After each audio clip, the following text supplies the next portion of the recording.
गेलै हमर भगिया पर गेलै सनुरा मनिया जर गेलै हमर भगिया पर गेलै सनुरा मनिया चलल जाह जान दोसर टोलिया रे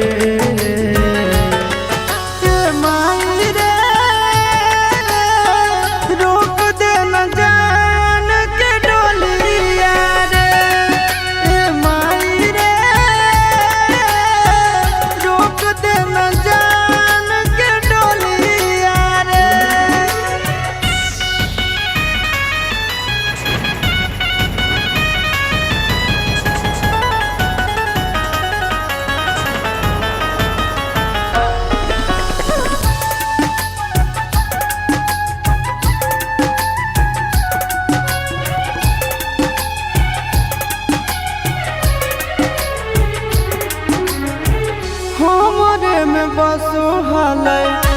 ओकर परान गे कोई से बदल लेकै अपन ईमान गे हमरे में बसो हलै ओकर परान गे कोई से बदल लेकै अपन ईमान गे कैसे रहतै दोसर घरवा कौन चोराई ललकै चोरवा सुना हो जैतै हमर गलिया गे माई रे रोक दे न जान के डोलिया रे माई रे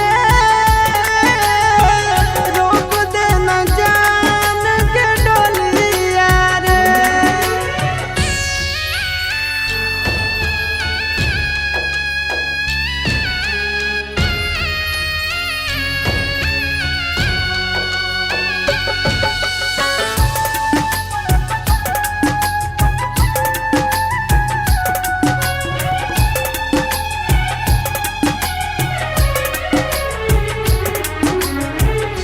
कैसे कर जबा पर खल कई पत्थरवा चल के दिखाई देना एक बेर चेहरावा कैसे कर जबा पर खल कई पत्थरवा चल के दिखाई देना एक बेर चेहरावा होलै मजबूरी अब हमरो आशीष के बिगड़ल हलिया गे।